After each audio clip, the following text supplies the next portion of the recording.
Well, let me ask you this though. In the wee hours of the night, I get a text message about 12:30 from you, and it says Luka to the Lakers, or Luka for AD. And I was listen, I didn't even check your message at 12. I was asleep by then, right? Yeah. Because I think that by then I had already rolled it in for the night. I think that I was just like, okay, well that's listen, I actually was even up late. I think I may have went to bed maybe 11:30 until right after I go to bed, I get this message. Ace Kennedy, what do you make of this trade, bro? Well, I got the message. Deuce hit me up, and when he hit me up, I didn't even believe him. Yeah, I ain't even believe him, bro. I was like, "What?" And he was like, "Nah, it's on Bleacher Report and Shams."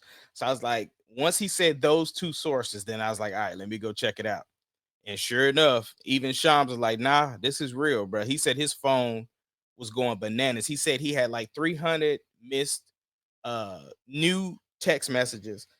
His phone was just ringing, ringing, ringing. He was responding to people from his computer because his phone was basically malfunctioning from all the activity. But the answer to your question, as far as like what does this, it's a great trade for both parties involved. Um, because obviously we probably won't know for quite a while what the actual issue was, why the Mavericks wanted to get rid of him. Of course, we're hearing the rumors about him, not ever being in shape, and they talking about I've even heard a rumor that Luca was messing around with the owner's wife, and he his conduct, and he has a team around him, like how Russ Russell Wilson has team 3 around, and and just all the different things, you basically trying to disrupt this man's character, and those things, why you would want to get rid of a franchise player who's 25 years old that just took you to the finals last year. um but at the same time, I'm talking about when the dust settles, and if you just really like forget the accolades, because of course you're gonna try to compare apples to oranges and different things like that. But I'm just saying, for the individual players, it's good for Luca to go to the Lakers. He get a fresh start. They're gonna try to build around him, obviously. He is gonna be the future of the Lakers. They want him there. There's an organization that wants you there. He's at the biggest spotlight there is, and he's playing with the best player in the world, still at the age of 40. And then Anthony Davis is going to a situation where he gets to play the four. He's playing with an experienced point guard. He's playing with his one of his really close friends in Kyrie Irving. And he has other people around him that he can do what he needs to do. So he's also at a position to where he can be a true contender in the West. And I don't know that even though the Lakers were playing well, I don't know that if they didn't construct something differently around LeBron and him, I don't know that they would have been trying to compete for a championship the way he has an opportunity to compete for a championship in Dallas. And if remaining healthy, uh, can compete for a little while.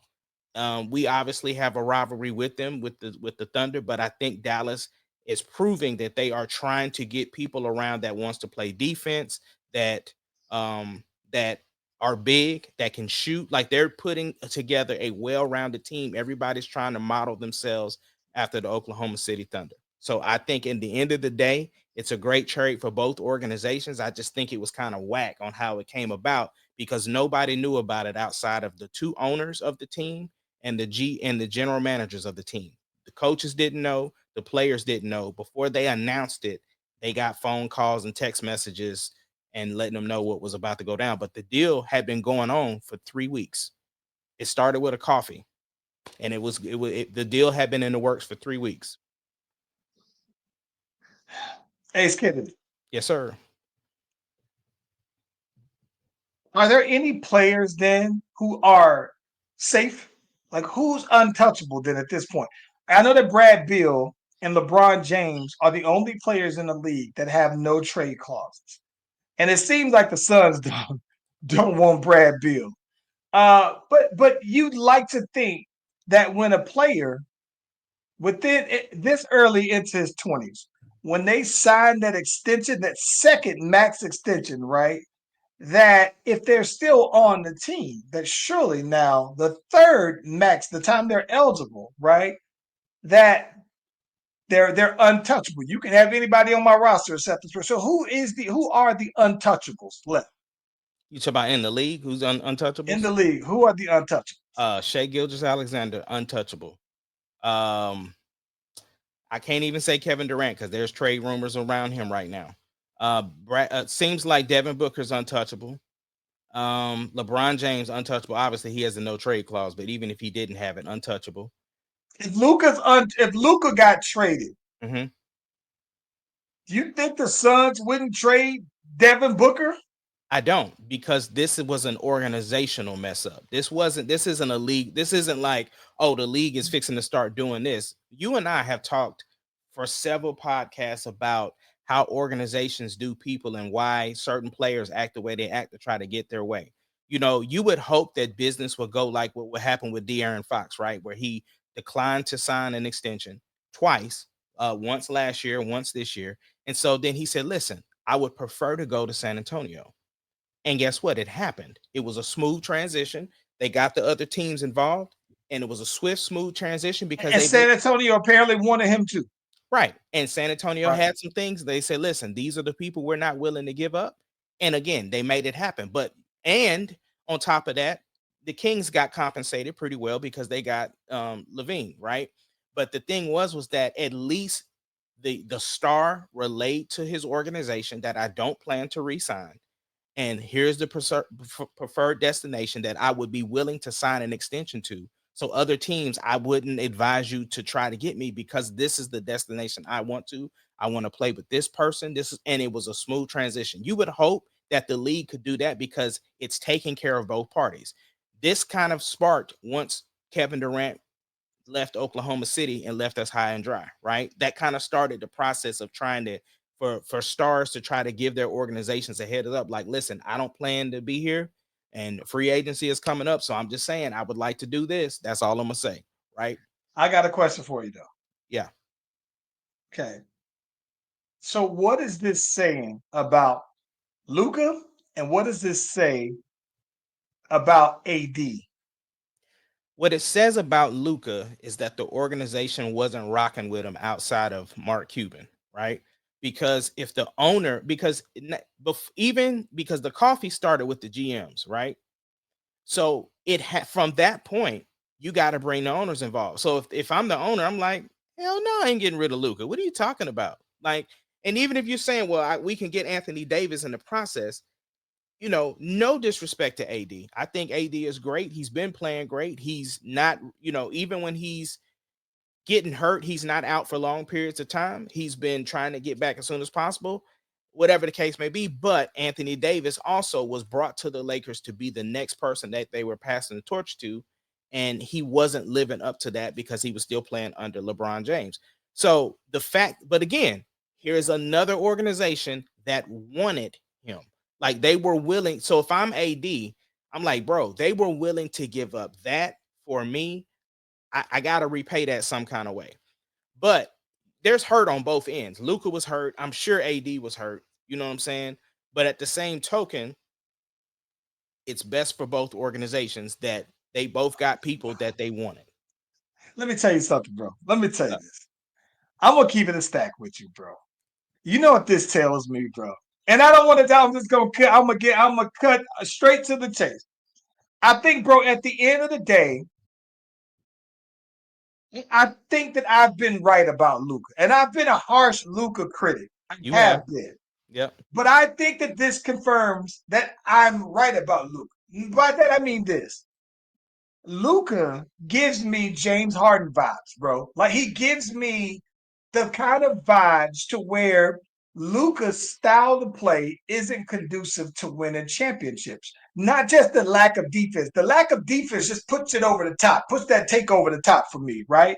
Because to me, there's no way that you can tell me in a scenario that my best player doesn't have to play defense, but you want me to bust my tail, right? That's to me, and I'm not saying that your best player has to go out there and win Defensive Player of the Year, right? But I think that he still should be willing, right?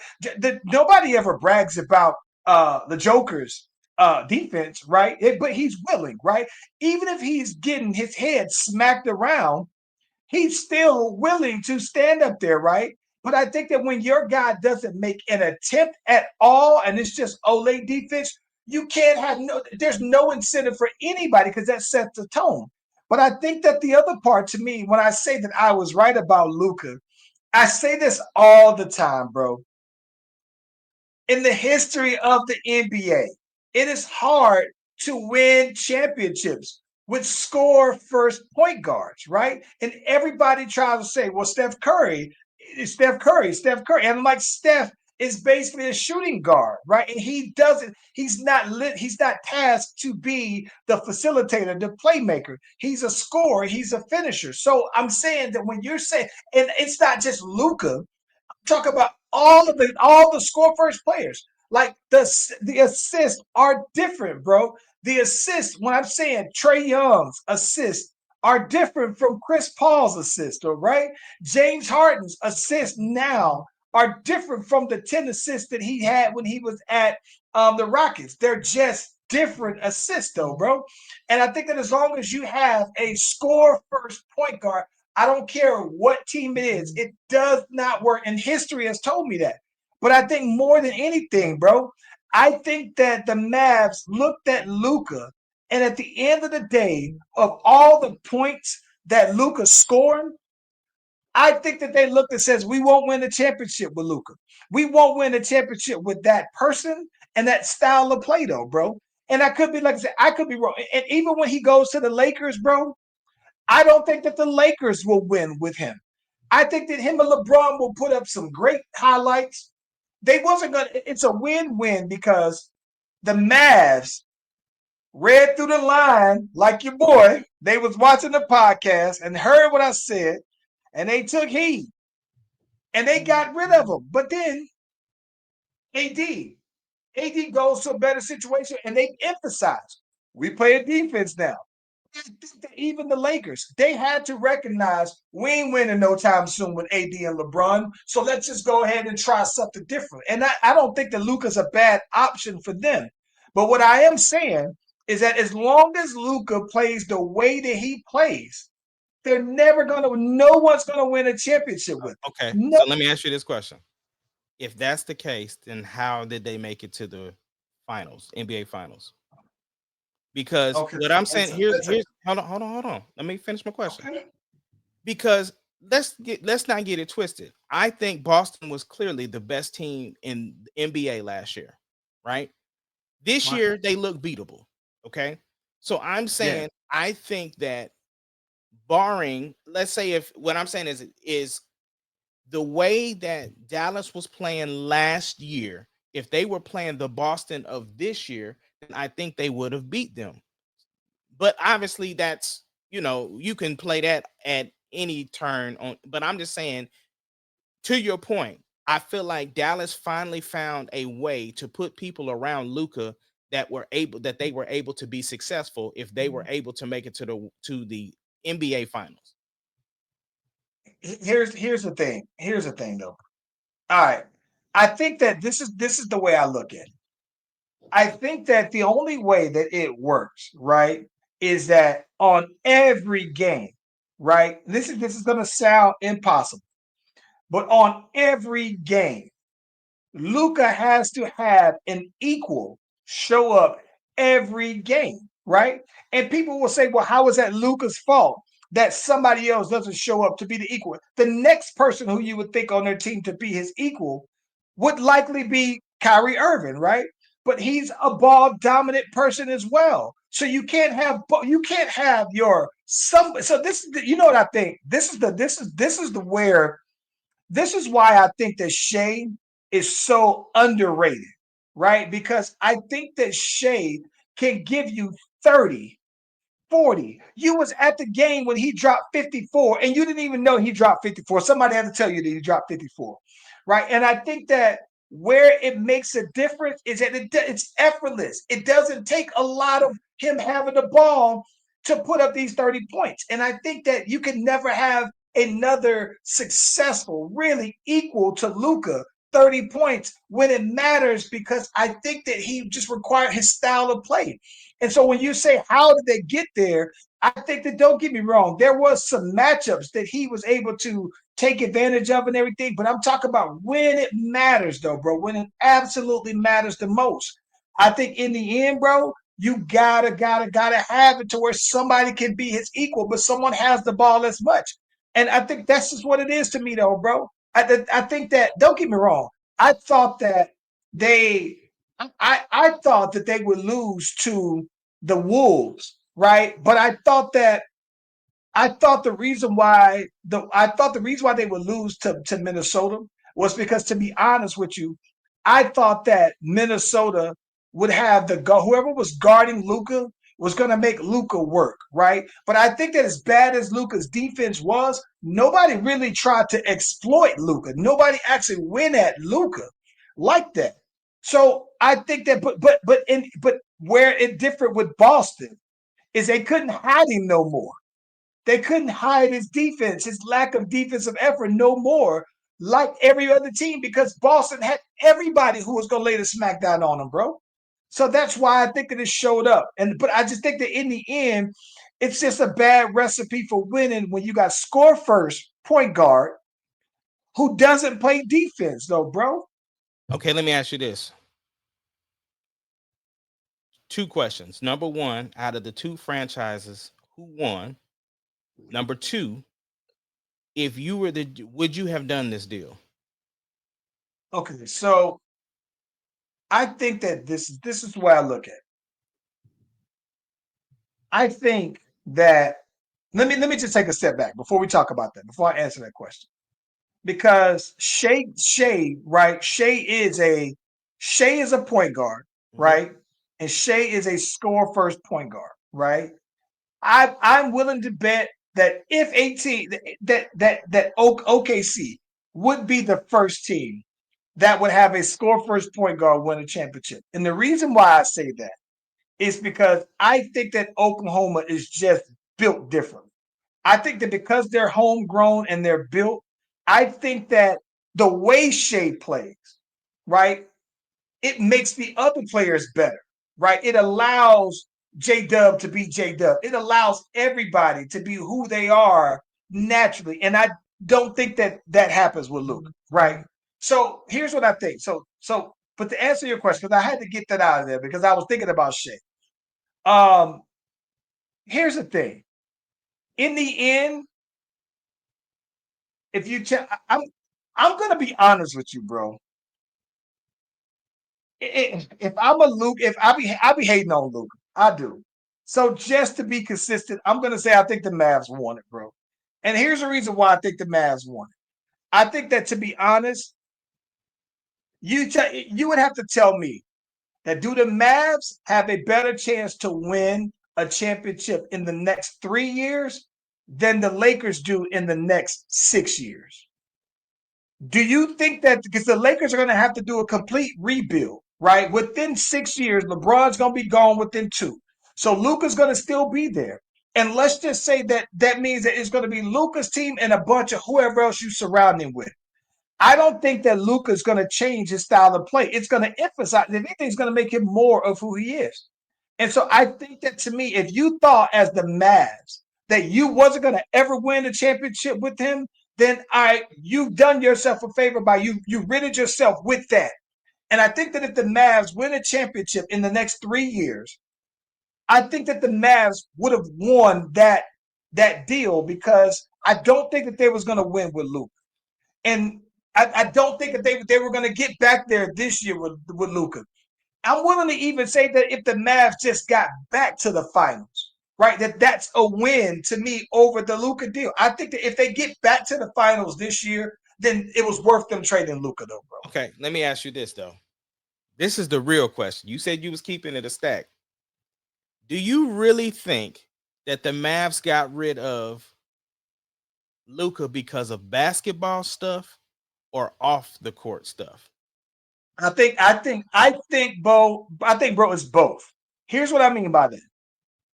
I think that there's no way that it can't be both. If this man did take you to a final, right? He just took you to a final. He still had money on the current contract, right?